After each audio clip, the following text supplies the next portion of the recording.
What's up, subscribers? Sunjetsu here, and today I wanted to go ahead and bring you a versus video with two of the most iconic sci-fi factions in history. And one is just newly iconic, the other one has been iconic for the past 15-ish years. The First Order from Star Wars versus the Covenant from Halo, the Halo games, the Halo saga. And the reason I picked these two factions is because they are, well, for one, I feel like they are on par with each other, and I like to pick matches that usually have two combatants that are very much on par. And the other reason is because personally I found it interesting to see who would win in an all-out war. So you guys might be talking and being like, hey, sometimes you don't pick, combatants that are very much on par with each other. But then it picks up with the I would like to see them fight thing. I would like to see some of these guys fight, even though they are not 100% on par with each other, just to see exactly who might win. Now for this battle, this is basically a galactic war between the First Order and the Covenant. This would mean they are fighting with all their resources. Everything is up for me to debate on. Their military, their economy, things like that. So actually, let me go ahead and jump into the categories that I'm going to go ahead and be debating over. So we have military. Now military has subcategories because in military they have in a war there's different types of military actions. Now when it comes to the subcategories, I have space, and that includes air and navy and space. Then I have ground troops, which are basically all your tanks, all your speeder bikes, all your men on the ground, all that. Then I have the special unit, the special forces unit, which usually is the one, and I actually did find one for each of these factions to be able to rank them, and they are units that are normally in battle with the rest of the army, so it does make a lot of sense here. The next thing I want to go ahead and debate on is the economy. How is their economy? How is their ability to gain resources? How is that measured against the other combatant? Then it's leadership. How is their leadership? Who is it that's making all the decisions, and what drives them? Who would make better decisions in destroying their enemy? And then culture. Culture is a big one because the culture that these two factions are born in can really say a lot about how their ability to win a war and what goes into it and what drives it and stuff like that. So those are the main things. Now, before I get all the way into it, a lot of you guys are going to be asking, wait, the forces in Star Wars use blasters a lot, which are basically laser beams, and the forces in Halo, the Covenant especially, they use a lot of plasma-based weapons. Now, can they affect each other? And I want to go ahead and put exactly my view on it right here before the video begins, because that way we can just jump right into it as both of them being on equal footing. And yes, they can affect each other. The in Halo we have a laser weapon, and I mean, even though it's a big ass laser weapon, it still affects. And even in newer games, I think we have some newer laser weapons that are a lot smaller, but they affect the Covenant. If you shoot at them, the Sangheili, the elites, they do have shields, but the lasers do take a toll on their shields. But as soon as the shields are off, I mean, you can kill the Covenant with these weapons. So the blasters from Star Wars would definitely, in my opinion, would work against the Covenant. The Covenant's plasma weapons, they not only have plasma, they have needlers as well. Needlers, on the other hand, I think they can also go through the armor of the stormtroopers, but the plasma in general, yes, because as the game theory as newest episode has stated, and as the Star Wars The Old Republic wiki has stated, that the lightsaber is just a highly heated, highly powerful beam of plasma, and with it being plasma, that thing can cut right through stormtroopers' armor and through most things, actually, and I'm going to get into that in a little bit. So can the plasma weapons from Halo affect these stormtroopers? Yes, it'd go right through them like tissue paper. In my opinion, it would. So let's go ahead and get that out of the way. But I'm going to go ahead and jump right into military, which is the biggest animal in this debate. just for time, sake of time of this video, I'm going to go ahead and just go through real quick these subcategories, and whoever wins these subcategories wins the entire military category. So when it comes to space, both combatants have what's it called, very competent space vehicles, very strong space vehicles. Now the First Order has TIE fighters, the First Order has huge battleships, the same battleships that are from the Empire's age, which does pack a lot of punch, while the Halo, on the Halo side, they do have the Banshees, they have Ghosts, they have the giant ships. I'm not exactly sure right off the top of my head what it's called, but they do shoot plasmas, the one that come down and drop enemy units. So they do have great Navy and space capabilities. Each of these races do. Now here is where the differences start becoming more apparent. Now I do think that the battle station, the battleship of the First Order versus the battleships of the big ships, of the Covenant, I do believe personally that the First Order would have slight of an edge over the battleships of the Covenant, just in sheer firepower. But at the same time, what really changes everything, what really affects everything in this subcategory is the fact is Starkiller. I almost lost my train of thought. Starkiller Base. Starkiller Base I have to add in as a space weapon, and the Covenant really doesn't have anything like that. They do have naval bombardments that can hit the ground and things like that, and they can easily glass over a planet with their tactics, is what they did to Reach. But at the same time, despite how strong and how powerful the Covenant and what devastation they've brought onto planets such as Reach, the Starkiller Base destroys at least 3 to 4. I don't remember exactly the number. I only watched the movie one time. Oh. And by the way, guys, now actually that's a good. A lot of people haven't watched the movie, and this is a good example because I was about to get into the movie. Spoilers. I'm gonna give you spoilers right now. I haven't really said too much about the First Order in Star Wars for the most part, besides just now that Starkiller Base destroys, planets. So give you spoiler warning because there's gonna be spoilers in this review-ish versus battle. Take your time. All right. So Starkiller Base, I don't remember exactly. I watched the movie one time, but I think it killed about like 3 or 4 planets and destroyed them. It takes the energy from the sun into the back of the planet, and then it shoots the beam and destroys the planets. There is nothing that the Covenant has that can destroy whole planets like that I've seen, and I might be wrong. Maybe I might be wrong. You guys can go ahead and let me know in the comment section below if I am, but I'm pretty sure, I'm positive that there's nothing that can destroy whole planets like the way that Starkiller Base is just taking out those planets in the movie. So the edge in space and aerial power has to go to the First Order. Now, when we go into the ground troops, the shoe is definitely on a different foot, and the differences and the overpowering might of the Covenant is very apparent, and mainly because they have these alien creatures that are so massive and they're so used to just killing humans, and that's all the First Order is. They're just humans. So the First Order themselves, they have competent stormtroopers, they're well trained, they have these flamethrower stormtroopers, they have all heavy gunner stormtroopers, they have all of these, they have these AT-ATs, they have these walkers. They just have the very similar things that the Empire had. And the walkers mainly are the ones that are going to be one of the most powerful things that they can wield.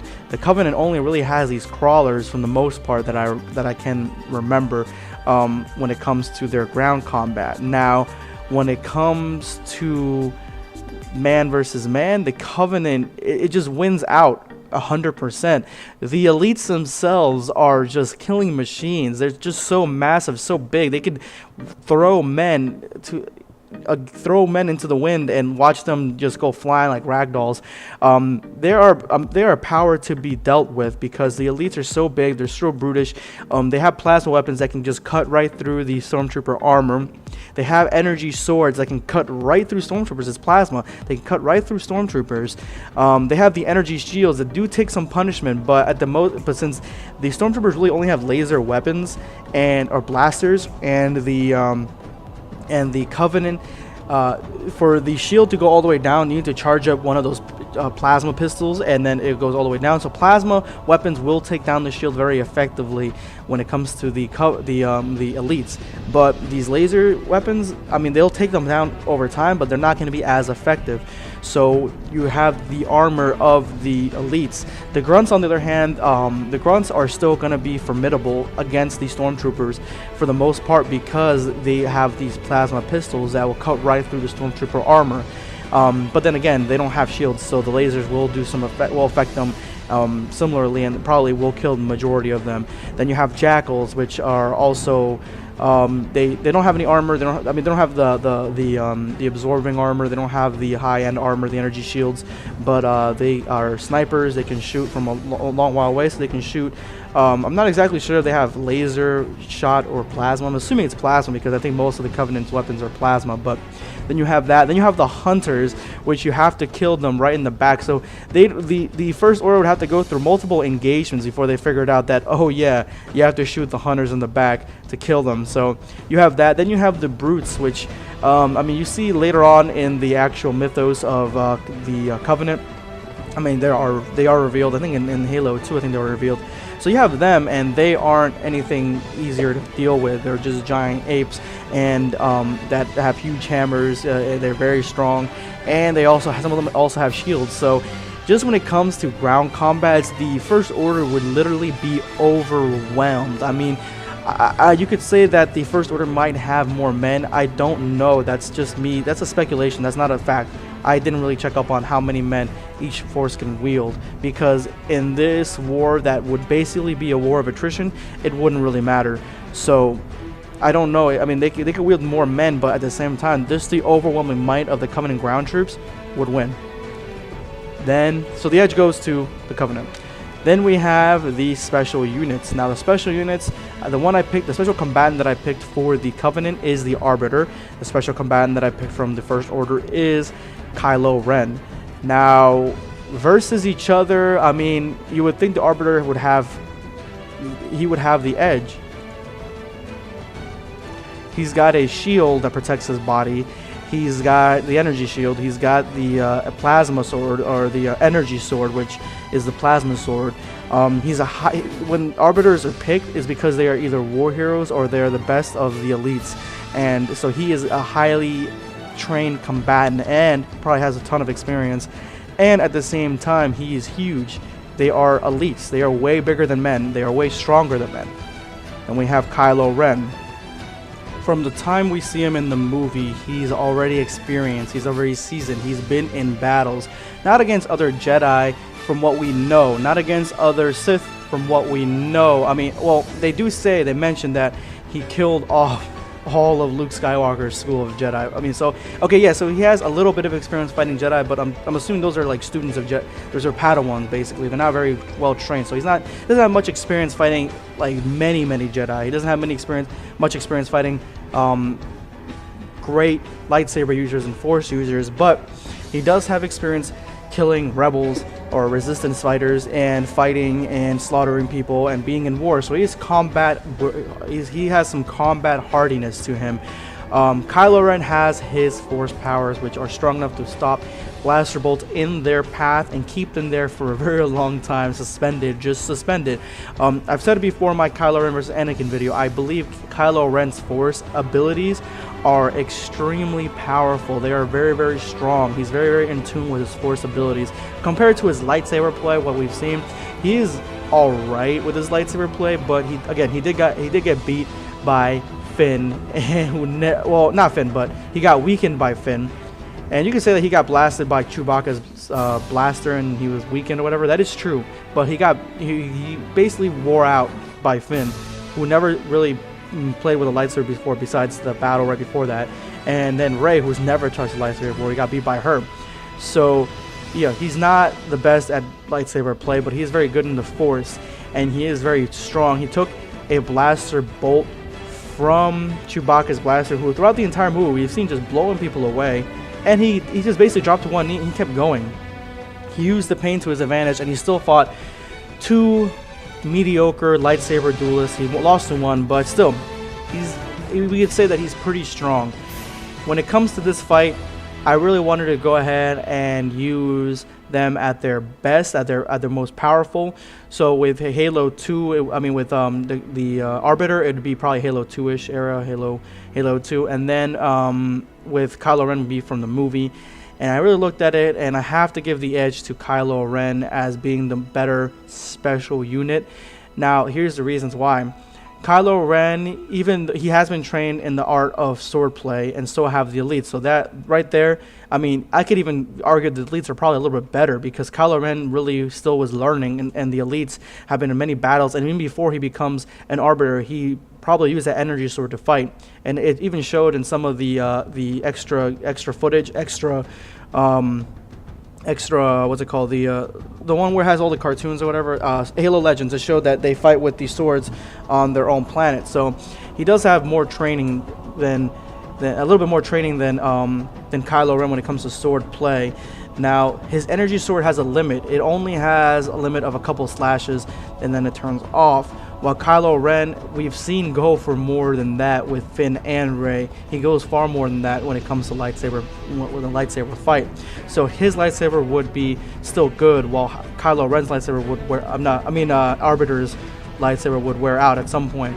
Then we have the plasma sword capabilities of Kylo Ren's lightsaber, and his versus the Arbiter's shield. And I do think that it would just drain his shield. It would drain the Arbiter's shield. It would take it out really quickly, because plasma shots, especially when you charge up a plasma pistol and then you shoot it and it takes off the shield right away, that's basically the same thing as getting hit by one of Kylo Ren's swings, because it's just highly intensified plasma. So I would say even 1 or 2 swings, Arbiter's shield's gone. And then at that point, Kylo Ren would just carve his ass up and he would be dead. So the edge has to go to Kylo Ren. So when it comes to military feats and the military capabilities, some of you might argue it, but in my opinion, the First Order gets the edge for military capabilities. The next category is going to be economy. Now, in economy, you have to think of a lot of things, but when you read into both of these factions, it becomes apparent who has a superior structure for their economy. Now, for this, I'd have to give the edge to the Covenant. They have a superior structure to their economy. They have a caste system in their economy, and all the Covenant, their faith goes to the prophets, and the prophets tell them exactly what to do. But that's going more into their ruling parties, which is I'm going to get to in a minute. But when it comes to their economy, they have a caste system, and each Covenant person, each Covenant species has their own area where they can where they work, their own thing that they're born into because of the caste system. So it doesn't really go too much more into detail with that, but in my opinion, that's better than the First Order's economy. Now, the Covenant is able to do all these crazy things, even declare genocidal war against the humans, which their economy has to draw on. And it seems that because of the caste system, they don't really need funds to be able to go ahead and gain a lot of money for war. They don't need to draw on taking things from or taxes from people. They just take, because it's almost like they have like a communistic caste system where they can just take from their resources they are for the greater good of the Empire, the Covenant. And again, I could be wrong, but that's my perception of what I got from reading it and reading what it said about the caste system. Now, the First Order, on the other hand, is very much similar to the Empire. They govern each of the outer rim worlds that they found, which they don't really go too much into detail with, but the ones that they rule, they tax those as the Empire did. They take money from those people that they have conquered. So it's a little bit more of them having to take things from the people that they already conquered, and the people that conquered obviously don't like that, hence the resistance. And even when it comes to their home world, the First Order doesn't really have one. They move their base around, and then I think it becomes Starkiller base at that point. After that, that's their home world. So even not having a capital, that might affect also the tax revenue and just the way that they govern their countries or their empires. So for this category, I have to give it to the Covenant as being far superior. Now when it comes to leadership, this is a little bit harder to find a difference in. Now both of these systems basically have their populaces and their soldiers brainwashed for the most part, that their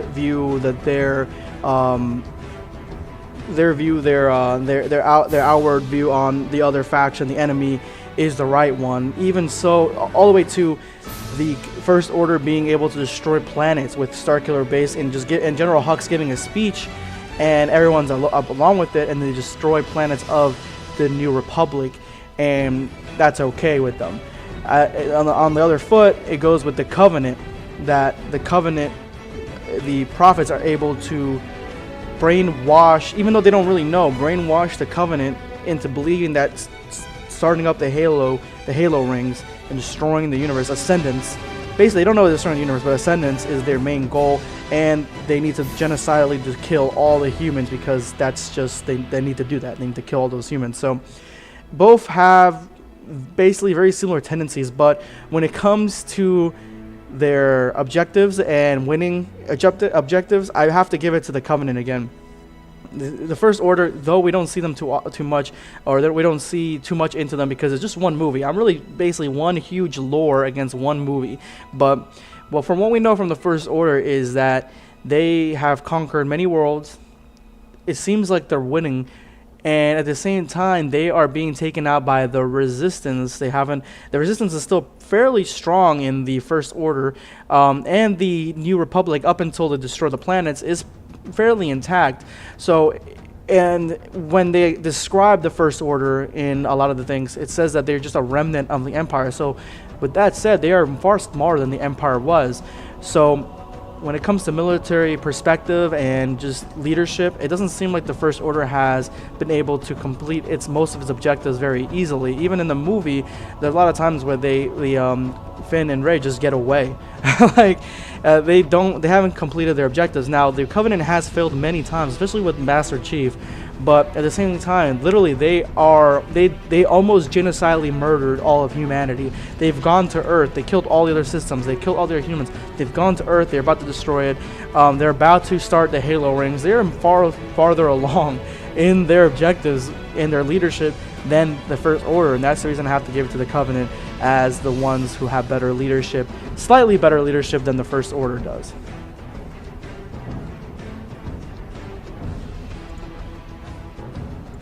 When it comes to culture, which is the last category in this video, and I know this video is already running pretty long, but let's go ahead and jump right into it. Now, the culture in these two factions is very prevalent on total obedience and mind control and brainwashing, basically.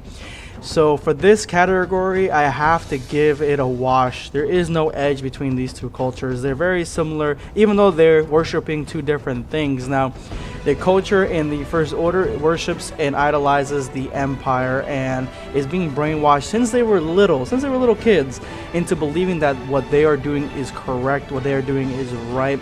They're even given if they win battles and just rank up, they're giving monikers and nicknames, things like that, of heroes, Empire heroes of the Empire, of the old Empire, I guess you might call it at this point. But so they are basically brainwashed into believing that what they are doing is correct, in being just like the Empire, very similarly. And it's like Hitler on steroids in the future, basically. And when it comes to the Covenant itself, they are solely on the worship of the Forerunners.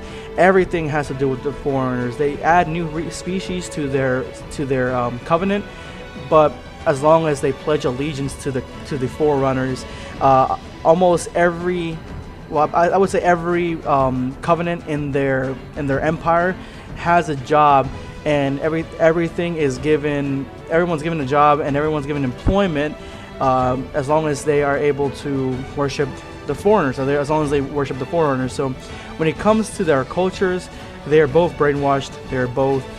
They both idolize the last great empire-ish that they know. They're both brainwashed into loving another race or empire that has been gone. So I have to give them a wash in this category. Nobody gets the edge. So here we are. Who wins a war, a galactic war between the First Order in Star Wars and the Covenant in the Halo series? Who wins this war? Well, the winner of this war, in my opinion, is the Covenant. Now, let me go ahead and tell you exactly how this shit's gonna go down. So you have these two factions, and they recently find each other. And I would say at this point that the Covenant would declare war on the First Order far faster and with more gusto than the First Order would declare war on the Covenant. The First Order wouldn't declare war on the Covenant because of how big and how alien these creatures will be. While the Covenant sees the First Order as just another batch of humans that needs to be eradicated. So as the war begins, it's going to be ferocious because the Covenant is trying to eliminate all of humanity, while the First Order, in their unified belief that they are better and they are better than their alien counterparts, the aliens in Star Wars, in the Star Wars galaxy, as you can tell by, they're very similar to the Empire. They're very human-centric. And so it would be a lot easier for them to use propaganda and be like, the Covenant, they are trying to destroy us, they are trying to kill us, these are the bad guys, the aliens, we're the good guys, the humans, they're trying to eradicate us, and this and that. So with that being said, the war would begin, and in space everything would be without Starkiller Base into it, because Starkiller Base at this point would be trying to figure out which planets would be the best to kill and destroy to have a better chance of fighting the Covenant. While the Covenant in space, the battleships of the Covenant and the First Order meet, and it's a heated battle, but they're very much on par. Now the Covenant starts invading and trying to glass over new worlds of the worlds of the First Order, and these are worlds that the First Order just inhabit, but are worlds that are from other civilizations, but the First Order just conquered them first.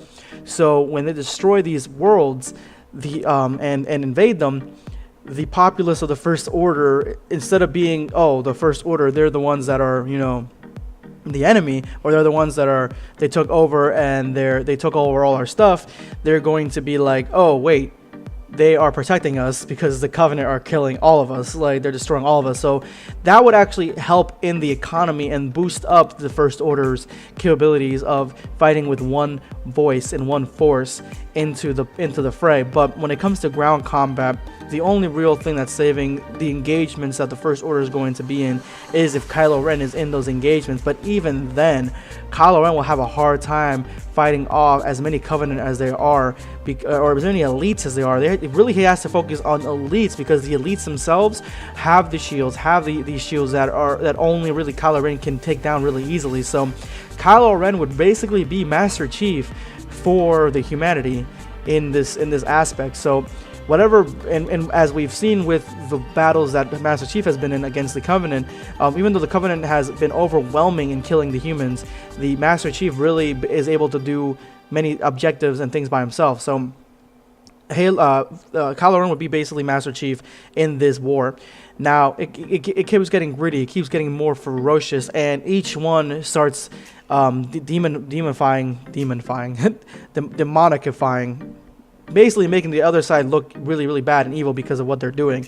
And the Covenant will be saying that these humans, they are basically going to be, they're thinking that, compared to Earth, the First Order's their humans are way stronger and way more capable than the ones from Earth. They have way better technology, way better weapons. It'll actually be a even-ish fight, but they'll be slowly gaining planets from the First Order. And at this point, it's when the First Order uses Starkiller Base and destroys foremost important Covenant planets that are very, very important. So basically, the planets for the Sangheli, the elite planets, they'll destroy the planets that the prophets are in. I would even assume that some of the prophets would die. So leadership of the Covenant right there and then is devastated, and most of its firepower with the elites are basically devastated. And with this, with the shortage of elites, you can see how the grunts themselves aren't really going to be up to snuff when fighting these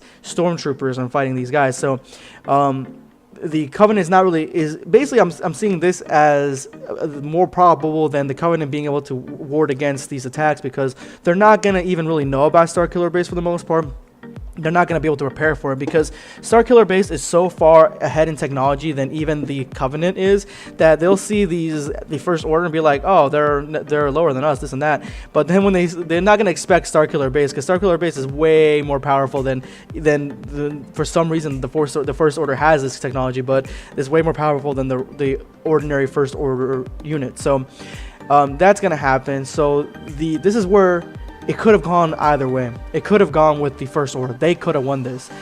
But since the movie came out, and this is more into spoilers, but they destroy Starkiller Base. They completely blow it up. The Resistance does that, and with not many fighters, with minimal fighters and just an inside crew of elite. I guess, well, not elite, but you got Rey, Finn, and Han Solo and Chewbacca. So with that being said, they explore the weakness on the Starkiller Base, and the Covenant has a history of sending in elite forces, just a small band, to go ahead and hit major targets, like almost like a Black Ops force. And I would assume that the Arbiter, if he hadn't been killed yet by either Kylo Ren or any of the First Order units, he'd be at the forefront of this. And who knows, maybe Kylo Ren will be there too. But even if Kylo Ren versus the Arbiter was on Starkiller Base before, because Arbiter's trying to blow up that part, and blow up the base, I still think even if Kylo Ren killed the Arbiter, then boom, I would still say that they destroyed the Starkiller Base, honestly. And when they destroy Starkiller Base, that's killing Kylo Ren, basically. But if Kylo Ren's not there, he's in other part of the galaxy, because he's not going to think that they're going to go ahead and send in troops. Because more than likely, actually what's going to happen is they're going to send Kylo Ren anywhere that they need to in any critical battle. And so he's not going to be on Starkiller Base. So yeah, that's going to be more likely. So Arbiter, if he doesn't get out of there, he's going to die. But more likely he'll get out of there. He'll have an escape plan or whatever. But Starkiller Base is then destroyed. And at that point, with Starkiller Base being destroyed and most of the Covenant leadership and elites being destroyed, homeworld of the elites, it'll still be a heated battle. And at this point, I still think that the Covenant would win, because the elites themselves would be very, very upset that Starkiller Base destroyed their homeworlds. And so they'll be fighting with a new sense of vengeance. And so even without the proper leadership and most grunts running away from the stormtrooper soldiers, the elites themselves, I think, will push this forward. And with the hunters and the brutes, because the brutes will still be in this, I do think that toward the end, the Covenant will still basically eradicate most of the remnants of the First Order. And then at that point, when the leadership of the First Order is dead, Kylo Ren more than likely will be dead. The remnants will disperse and maybe come up with like sub-factions later on in the galaxy, but the Covenant will still be there hunting them down, because the Covenant's not going to do, for the most part, unless most of the leadership is destroyed, it's not going to come with the truce to not kill the rest of the humans. But if they do come up with the truce, because in Halo they did come up with a truce with humanity after the leadership was dead, but that's what after a revolution happened because of the rebellion kind of that happened in the Covenant. I mean, that could happen. That could be another way that could happen. And then the Covenant will declare truce and peace with the First Order, and then that would be it. So that's my outlining thing. The Covenant, either they eradicate the First Order or they declare peace with them, but they are the ones that will win that war and win most of their objectives and win everything in that war. So the winner, hands down, the Covenant, in my opinion. But Again, that's just my opinion, guys. You guys might have a different opinion. Let me know in the comment section below what your opinion is. Who would win this war? What did I get wrong? Because I know you guys are good on telling me things like that. So I want to hear it, though. Put in the comment section below. Let me know what I could have been better on in the lore, and what is a real game changer in this battle that could go either way. Did you guys like that I made that I came up with the decision that the First Order died and the Covenant won? Or do you guys think that the First Order would have won? Put in the comment section below. Let me know. Let's see if we can get over 50 likes for these amazing, awesome factions and races in sci-fi lore. They are awesome. They are epic. I love them. Let's see if we can get over 50 likes for them, guys. And as always, guys, if you like what you see here and you'd like to see more, especially more versus videos, go ahead and hit that subscribe button to see more, guys. This is going to be Sunjutsu signing off. Culture that these two factions are born in can really say a lot about how their ability to win a war and what goes into it and what drives it and stuff like that. So those are the main things. Now, before I get all the way into it, a lot of you guys are going to be asking, wait, the forces in Star Wars use blasters a lot, which are basically laser beams, and the forces in Halo, the Covenant especially, they use a lot of plasma-based weapons. Now, can they affect each other? And I want to go ahead and put exactly my view on it right here before the video begins, because that way we can just jump right into it as both of them being on equal footing. And yes, they can affect each other. The in Halo we have a laser weapon, and I mean, even though it's a big ass laser weapon, it still affects. And even in newer games, I think we have some newer laser weapons that are a lot smaller, but they affect the Covenant. If you shoot at them, the Sangheili, the elites, they do have shields, but the lasers do take a toll on their shields. But as soon as the shields are off, I mean, you can kill the Covenant with these weapons.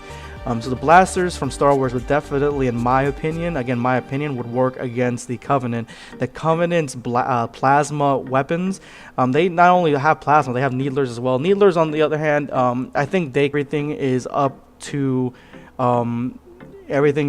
me to debate on. Their military, their economy, things like that. So actually, let me go ahead and jump into the categories that I'm going to go ahead and be debating over. So we have military. Now, military has subcategories, because in military they have in a war there's different types of military actions. Now, when it comes to the subcategories, I have space, and that includes air and navy and space. Then I have ground troops, which are basically all your tanks, all your speeder bikes, all your men on the ground, all that. Then I have the special unit, the special forces unit, which usually is the one, and I actually did find one for each of these factions to be able to rank them, and they are units that are normally in battle with the rest of the army, so it does make a lot of sense here. The next thing I want to go ahead and debate on is the economy. How is their economy? How is their ability to gain resources? How is that measured against the other combatant? Then it's leadership. How is their leadership? Who is it that's making all the decisions, and what drives them? Who would make better decisions in destroying their enemy? And then culture. Culture is a big one, because on the Halo side, they do have the Banshees, they have Ghosts, they have the giant ships. I'm not exactly sure right off the top of my head what it's called, but they do shoot plasmas, the one that come down and drop enemy units. So they do have great navy and space capabilities. Each of these races do. Now, here is where the differences start becoming more apparent. Now, I do think that the battle station, the battleship of the First Order versus the battleships of the big ships, of the Covenant, I do believe personally that the First Order would have slight of an edge over the battleships of the Covenant, just in sheer firepower. But at the same time, what really changes everything, what really affects everything in this subcategory is the fact is first for Starkiller. I almost lost my train of thought. Starkiller base. Starkiller base I have to add in as a space weapon, and the Covenant really doesn't have anything like that. They do have naval bombardments that can hit the ground and things like that, and they can easily glass over a planet. with their tactics is what they did to reach. But at the same time, despite how strong and how powerful can also go through the armor of these stormtroopers, but the plasma in general, yes, because as Game Theory's newest episode has stated, and as the Star Wars The Old Republic wiki has stated, that the lightsaber is just a highly heated, highly powerful beam of plasma. And with it being plasma, that thing can cut right through stormtroopers' armor and through most things, actually, and I'm going to get into that in a little bit. So can the plasma weapons from Halo affect these stormtroopers? Yes, it'd go right through them like tissue paper. In my opinion, it would. So let's go ahead and get that out of the way. But I'm going to go ahead and jump right into military, which is the biggest animal in this debate. Just for sake of time of this video, I'm going to go ahead and just go through real quick these subcategories, and whoever wins these subcategories wins the entire military category. So when it comes to space, both combatants have very competent space vehicles, very strong space vehicles. Now, the First Order has TIE fighters. The First Order has huge battleships, the same battleships that are from the Empire's age, which does pack a lot of punch, while the Halo and